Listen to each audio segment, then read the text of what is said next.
সুপ্রিয় দর্শক শ্রোতা, আমন্ত্রণ জানাচ্ছি বাংলাভিউ রাতের সংবাদে। সংবাদ আয়োজন নিয়ে বার্তা কক্ষে রয়েছি আমি সত্যজিৎ সিংহ। বিস্তারিত সংবাদের শুরুতেই জানিয়ে দিচ্ছি লতিফ ট্রাভেলস সংবাদ শিরোনাম।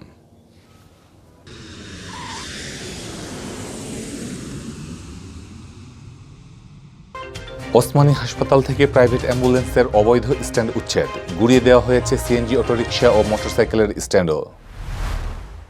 বাতিল হচ্ছে পঞ্চম শ্রেণীর শিক্ষা সমাপনী, পিইসি ও ইবতেদায়ী পরীক্ষা, প্রস্তাব পাঠানো হয়েছে প্রধানমন্ত্রীর কাছে। তৃতীয় মেয়াদে আবারও 4 বছরের জন্য বিসিবির সভাপতি হলেন নাজমুল হাসান পাপন। কাউন্সিলর আজাদের দ্বিতীয় বাংলাদেশ ওপেন ব্যাডমিন্টন 2021-এর গ্র্যান্ড ফাইনাল ও পুরস্কার বিতরণী সম্পন্ন। দেশে 7 মাসের মধ্যে করোনায় সর্বনিম্ন মৃত্যু, আরও 12 জনের প্রাণহানি, নতুন আক্রান্ত 663 জন। করোনায় মৃত্যুহীন আরেকটি দিন পার করল সিলেট বিভাগ, 18 জন আক্রান্ত শনাক্তের দিনে সুস্থ হলেন দ্বিগুণ। দেখছিলেন লতিফ ট্রাভেলস সংবাদ শিরোনাম, এবারে বিস্তারিত। ওসমানী হাসপাতাল প্রাঙ্গণ জুড়ে ছিল সারি সারি অ্যাম্বুলেন্স। জরুরি বিভাগের সামনে থেকে শুরু করে হাসপাতালের মূল বিল্ডিংয়ের সামনে জুড়ে ছিল প্রাইভেট অ্যাম্বুলেন্সের অবৈধ স্ট্যান্ড। কয়েকশো অ্যাম্বুলেন্স দাঁড়িয়ে থাকত হাসপাতাল প্রাঙ্গণে। প্রাইভেট অ্যাম্বুলেন্সের চালকরা সিন্ডিকেটের রোগী ও তাদের স্বজনদের কাছ থেকে আদায় করতেন ভাড়া। তাদের দৌরাত্ম্যের কারণে হাসপাতালের সরকারি অ্যাম্বুলেন্সের সেবা বঞ্চিত ছিলেন সাধারণ মানুষ। দীর্ঘদিনের এই সিন্ডিকেট গুড়িয়ে দেওয়া হয়েছে অবশেষে। বৃহস্পতিবার অভিযান চালিয়ে হাসপাতালের ভেতর থেকে অবৈধ অ্যাম্বুলেন্স স্ট্যান্ড ও পার্কিং উচ্ছেদ করা হয়েছে। প্রশাসনের এই উদ্যোগকে সাধুবাদ জানিয়েছেন সিলেটের সচেতন মহল। স্বল্পমূল্যে ভাড়া মিলে ওসমানী হাসপাতালের সরকারি অ্যাম্বুলেন্স কিলোমিটার প্রতি ভাড়া নেওয়া হয় মাত্র 10 টাকা, কিন্তু হাসপাতালের বাইরে গড়ে ওঠা সিন্ডিকেটের কারণে সরকারি অ্যাম্বুলেন্সের এই সেবা পাচ্ছিলেন না রুগীরা। রুগীদের নানাভাবে প্রলুব্ধ করে প্রাইভেট অ্যাম্বুলেন্সের চালকরা বাগিয়ে নিতেন, আদায় করতেন তাদের মন গড়া ভাড়া। এ নিয়ে রোগীদের অভিযোগের শেষ নেই। প্রায় হাসপাতালে অপ্রীতিকর ঘটনাও ঘটছিল। অ্যাম্বুলেন্সের সিন্ডিকেটটি এতই শক্তিশালী যে হাসপাতাল কর্তৃপক্ষ অনেক সময় উদ্যোগ নিয়েও তাদেরকে উচ্ছেদ করতে পারেনি। উপরন্তু হাসপাতাল প্রাঙ্গণকে তারা নিজেদের স্ট্যান্ড বানিয়ে ব্যবহার করছিল। সারিবদ্ধভাবে কয়েকশো অ্যাম্বুলেন্স দাঁড় করিয়ে রাখা হতো হাসপাতালের সামনে। মঙ্গলবার Sylhet MAG Osmani medical college হাসপাতালে ভারত সরকারের দেওয়া 2টি আইসিইউ অ্যাম্বুলেন্স হস্তান্তর করেন পররাষ্ট্রমন্ত্রী ডক্টর একে আব্দুল মোমেন। এ উপলক্ষে আয়োজিত অনুষ্ঠানে হাসপাতালের সরকারি অ্যাম্বুলেন্স অব্যবহৃত পড়ে থাকা নিয়ে ক্ষোভ প্রকাশ করলেন পররাষ্ট্রমন্ত্রী। তিনি সাধারণ মানুষকে সরকারি অ্যাম্বুলেন্স ব্যবহারে উদ্বুদ্ধ করার পরামর্শ দেন। এরপরই Sylhet MAG Osmani medical college হাসপাতাল কর্তৃপক্ষ প্রাইভেট অ্যাম্বুলেন্স সিন্ডিকেটের বিরুদ্ধে কঠোর অবস্থান নেয়। এ ব্যাপারে সহযোগিতা চাওয়া হয় জেলা ও পুলিশ প্রশাসনের। অবশেষে বৃহস্পতিবার সকালে পুলিশ সাথে নিয়ে জেলা প্রশাসনের নির্বাহী ম্যাজিস্ট্রেট মোহাম্মদ মেজবা উদ্দিন অভিযান চালান ওসমানী হাসপাতাল প্রাঙ্গণে। অভিযানকালে হাসপাতালের পরিচালক ব্রিগেডিয়ার জেনারেল ব্রায়ান বঙ্কিম হালদারও উপস্থিত ছিলেন। এ সময় হাসপাতাল প্রাঙ্গণ থেকে বের করে দেওয়া হয় সকল প্রাইভেট অ্যাম্বুলেন্স। এছাড়া প্রধান ফটকের ভেতরে দীর্ঘদিন থেকে গড়ে ওঠা অবৈধ সিএনজি অটোরিকশা ও মোটরসাইকেল পার্কিং স্ট্যান্ডও উচ্ছেদ করা হয়। দীর্ঘদিন থেকে হাসপাতালের প্রধান ফটকের ভেতরে অবৈধ স্ট্যান্ড গড়ে তুলে টিকিট কেটে পার্কিং ফি আদায় করছিল একটি মহল। এমনকি তারা হাসপাতালের ভেতরে পার্কিং শেডও তৈরি করে। গতকাল অভিযানকালে এই শেডও ভেঙে ফেলা হয়। এ প্রসঙ্গে নির্বাহী ম্যাজিস্ট্রেট মোহাম্মদ মেজবা উদ্দিন জানান, হাসপাতাল প্রাঙ্গণ থেকে অবৈধ অ্যাম্বুলেন্স এবং সিএনজি অটোরিকশা ও মোটরসাইকেল স্ট্যান্ড উচ্ছেদ করা হয়েছে। প্রথমবারের মতো অভিযান হিসেবে কাউকে জরিমানা করা হয়নি, তবে আগামীতে কেউ এরকম অবৈধ কর্মকাণ্ডে লিপ্ত হলে আরও কঠোর ব্যবস্থা নেওয়া হবে। পঞ্চম শ্রেণীর শিক্ষা সমাপনী, পিইসি ও ইবতেদায়ী পরীক্ষা বাতিল হচ্ছে। এটি বাতিলের জন্য প্রধানমন্ত্রী শেখ হাসিনার কাছে প্রস্তাব পাঠানো হয়েছে। প্রধানমন্ত্রীর সম্মতি পেলে এ বিষয়ে প্রাথমিক ও গণশিক্ষা মন্ত্রণালয় থেকে ঘোষণা দেওয়া হবে বলে জানা গেছে। বিষয়টি নিশ্চিত করে প্রাথমিক ও গণশিক্ষা প্রতিমন্ত্রী মোহাম্মদ জাকির হোসেন গণমাধ্যমকে জানান, শুরু থেকে আমরা পরীক্ষা নেওয়ার পক্ষে ছিলাম, কিন্তু 8ম শ্রেণীর জেএসসি জেডিসি পরীক্ষা বাতিল হওয়ায় বর্তমানে 5ম শ্রেণীর পিইসি ও ইবতেদায়ী পরীক্ষা নেওয়া কঠিন হয়ে পড়েছে। এ বিষয়ে সিদ্ধান্ত নিতে প্রধানমন্ত্রীর কাছে প্রস্তাবনা হিসেবে সারসংক্ষেপ পাঠানো হয়েছে। তিনি সম্মতি দিলে পরীক্ষা বাতিল করা হবে। সংশ্লিষ্ট সূত্রে জানা গেছে, 5ম শ্রেণীর পিইসি ও ইবতেদায়ী পরীক্ষা বাতিল করার নীতিগত সিদ্ধান্ত নিয়েছে প্রাথমিক ও গণশিক্ষা মন্ত্রণালয়। এ বিষয়ে চূড়ান্ত সিদ্ধান্ত নিতে বৃহস্পতিবার প্রধানমন্ত্রীর কাছে প্রস্তাবের সারসংক্ষেপ পাঠানো হয়েছে। পরীক্ষা বাতিলে প্রধানমন্ত্রীর কার্যালয় থেকে পরামর্শ দেওয়া হয়েছে। আগামী সপ্তাহের মধ্যে এ বিষয়ে ঘোষণা দেওয়া হতে পারে। করোনার কারণে অন্য শিক্ষা প্রতিষ্ঠানের পাশাপাশি ১.৫ বছর বন্ধ ছিল সরকারি প্রাথমিক বিদ্যালয়। শেষ করা সম্ভব হয়নি পঞ্চম শ্রেণীর শিক্ষার্থীদের নিয়মিত সিলেবাস।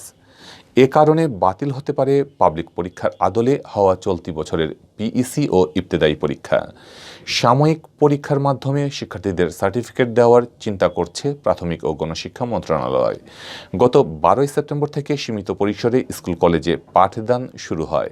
প্রাথমিক বিদ্যালয়ে প্রতিদিন সংক্ষিপ্ত সিলেবাসে চলছে শিক্ষা কার্যক্রম। পঞ্চম শ্রেণীর শিক্ষার্থীদের শিখন জ্ঞান অর্জনে জাতীয় শিক্ষাক্রম ও পাঠ্যপুস্তক বোর্ডের তত্ত্বাবধানে ৩ মাসের একটি সংক্ষিপ্ত সিলেবাস প্রণয়ন করে তা পড়ানো হচ্ছে। অন্য ক্লাসের শিক্ষার্থীদের সপ্তাহে ১ দিন ও ২ দিন করে ক্লাস নেওয়া হলেও পঞ্চম শ্রেণীর শিক্ষার্থীদের সপ্তাহে ৬ দিন ২টি বিষয়ে ক্লাস করানো হচ্ছে। সম্প্রতি শিক্ষামন্ত্রী ডক্টর দীপুমণি চলতি বছরের জেএসসি জেডিসি পরীক্ষা বাতিল করায় প্রাথমিক ও গণশিক্ষা মন্ত্রণালয়ও বোর্ড পরীক্ষা নেওয়ার চিন্তাভাবনা থেকে সরে এসেছে। বার্ষিক বা সাময়িক পরীক্ষা নিয়ে পঞ্চম শ্রেণীর শিক্ষার্থীদের সার্টিফিকেট দেওয়ার চিন্তাভাবনা চলছে।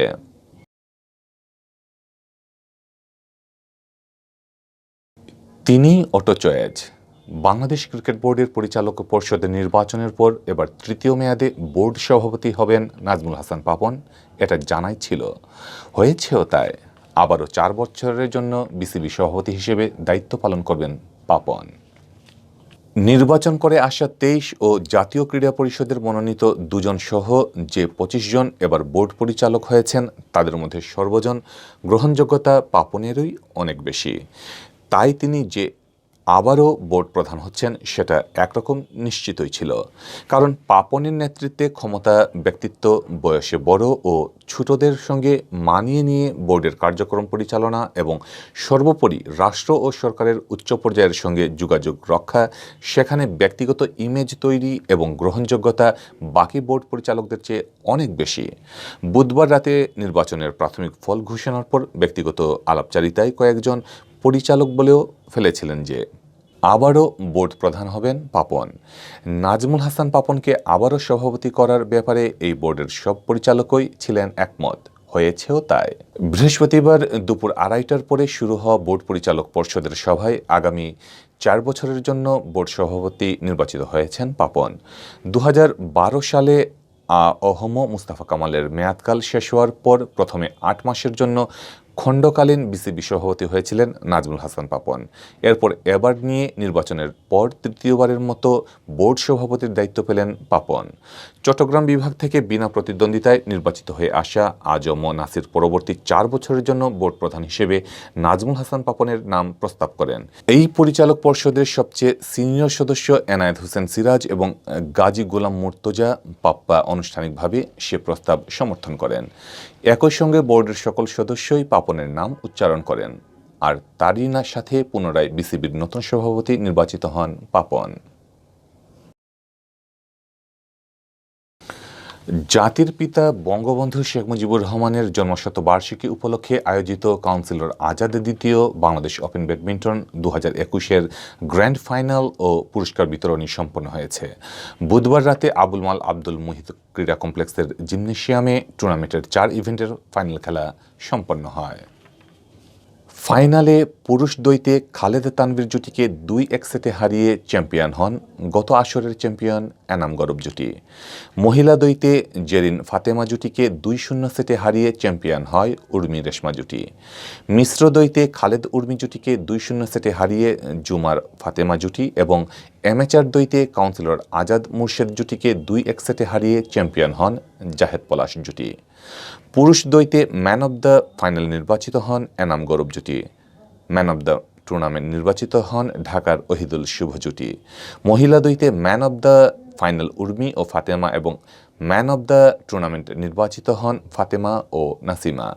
মিশ্র দ্বৈতে man of the final Jumar Fatema ও man of the tournament Jahi মাসুদের জুটি নির্বাচিত হন। অ্যামেচার দুইতে man of the final Zahed ও মুর্শেদ এবং ম্যান অব দ্য টুর্নামেন্ট শ্রীমঙ্গলের মহসিন ও হাফিজুর জুটি নির্বাচিত হন। টুর্নামেন্টে মহিলা দ্বৈতে বেস্ট টিম অ্যাওয়ার্ড পান মংলার শাটলার লিখা চাঁদনী। টুর্নামেন্টের প্রবর্তক সিসি কাউন্সিলর ও মহানগর আওয়ামী লীগের যুগ্ম সাধারণ সম্পাদক আজাদুর রহমান আজাদের সভাপতিত্বে পুরস্কার বিতরণী অনুষ্ঠানে প্রধান অতিথি হিসেবে উপস্থিত ছিলেন সিলেটের 3 আসনের সাংসদ হাবিবুর রহমান হাবিব।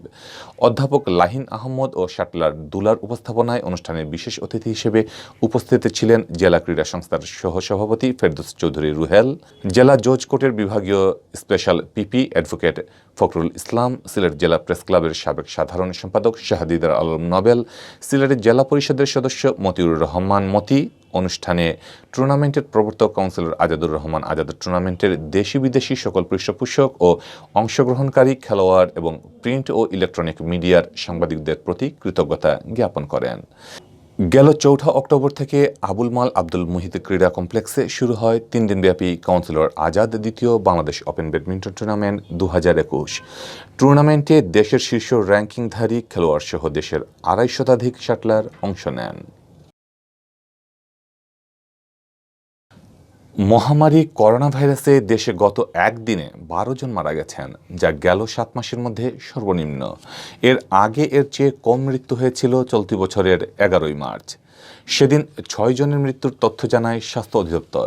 এর পরদিন 12 মার্চ 13 জন ও 13 মার্চ 12 জন মারা যান। এরপর মৃত্যুর সংখ্যা আরও এত কমেনি। এছাড়া গেল 24 ঘন্টায় 663 জনের করোনা শনাক্ত হয়েছে, আর এ সময়ে সুস্থ হয়েছেন 664 জন। বৃহস্পতিবার বিকালে স্বাস্থ্য অধিদপ্তর থেকে পাঠানো করোনা বিষয়ক বুলেটিনে এ তথ্য জানানো হয়। বিজ্ঞপ্তিতে বলা হয়, গেল 24 ঘন্টায় 22,321টি নমুনা পরীক্ষায় শনাক্তের হার 2.97%। আর এ পর্যন্ত মোট শনাক্ত হয়েছেন 15,60,818 জন, যাতে শনাক্তে মোট হার 15.78%। স্বাস্থ্য অধিদপ্তর জানায়, গত একদিনে যারা মারা গেছেন তাদের মধ্যে পুরুষ 6 জন ও নারী 6 জন। এ নিয়ে দেশে করোনায় মোট মৃত্যু 27,647 জনের। এছাড়া গত একদিনে দেশে করোনা থেকে সুস্থ হয়েছেন 664 জন। এ নিয়ে মোট সুস্থ 15,21,777 জন। গত বছরের 8 মার্চ দেশে প্রথম করোনা রোগী শনাক্ত হয়, আর এর 10 দিন পর প্রথম মৃত্যুর খবর আসে। এরপর কয়েক মাস মৃত্যু ও শনাক্ত ঊর্ধ্বগতিতে থাকার পর গত বছরের শেষ দিকে এসে তা অনেকটা কমে যায়। চলতি বছরের প্রথম 3 মাস অনেকটা নিয়ন্ত্রণে ছিল করোনা পরিস্থিতি, তবে মার্চের শেষ দিক থেকে দেশে বাড়তে থাকে করোনা প্রকোপ। এটাকে বিশেষজ্ঞরা করোনার দ্বিতীয় ধাক্কা বলে জানান। গত এপ্রিল মাস থেকে বাড়তে থাকা করোনার প্রকোপ চরম আকার ধারণ করে জুলাইয়ে। এই মাসে একদিনে সর্বোচ্চ 264 জন মৃত্যুর খবর দেয় স্বাস্থ্য অধিদপ্তর। এছাড়া দিনে শনাক্তের সংখ্যাও 15,000 ছাড়ায়। তবে আগস্টের শেষ দিক থেকে করোনার প্রকোপ কমতে থাকে। সেপ্টেম্বর মাস পুরোটা জুড়েই করোনার প্রকোপ নিম্নমুখী রয়েছে। এক সপ্তাহের বেশি সময় ধরে করোনা শনাক্তের হার 5% নিচে রয়েছে। বিশেষজ্ঞরা জানিয়েছেন, টানা কয়েক সপ্তাহ শনাক্তের হার 5% নিচে থাকলে করোনা পরিস্থিতি নিয়ন্ত্রণে রয়েছে বলে বলা যাবে।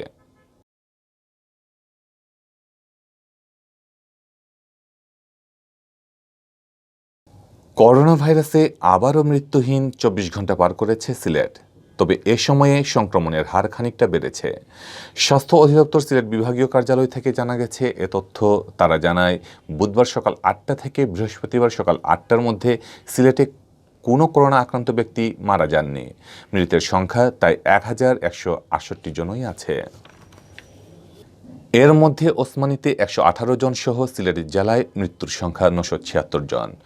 মৃতদের মধ্যে সুনামগঞ্জের 72 জন, মৌলভীবাজারের 72 জন ও হবিগঞ্জের 48 জন রয়েছেন। এদিকে সর্বশেষ 24 ঘন্টায় সিলেট বিভাগে 18 জন করোনা রোগী শনাক্ত হয়েছেন। এর মধ্যে সিলেট জেলায় শনাক্ত হন 10 জন, মৌলভীবাজারে 3 জন ও হবিগঞ্জে 5 জন। সুনামগঞ্জে কোনো রোগী মেলেনি। গেল 24 ঘন্টায় 787 জনের নমুনা পরীক্ষা করা হয়। এর মধ্যে আক্রান্ত শনাক্ত হন 18 জন। নমুনা পরীক্ষায় আক্রান্ত শনাক্তের হার 2.29। এর আগের 24 ঘন্টায় 809 জনের নমুনা পরীক্ষা করে শনাক্তের হার ছিল 1.11% ও রোগী ছিল 9 জন। সব মিলিয়ে বিভাগে করোনা আক্রান্তের সংখ্যা এখন ৫৪,৬৮৩ জন।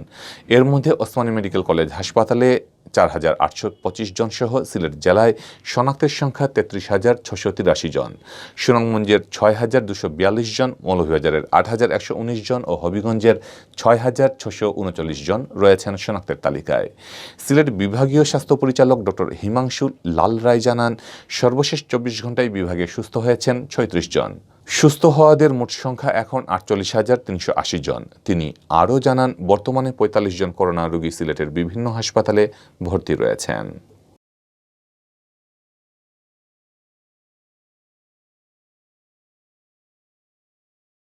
এই ছিল এখনকার মতো সংবাদ। পরবর্তী সংবাদ দেখার আমন্ত্রণ জানিয়ে বিদায় নিচ্ছি। সাথে থাকার জন্য ধন্যবাদ।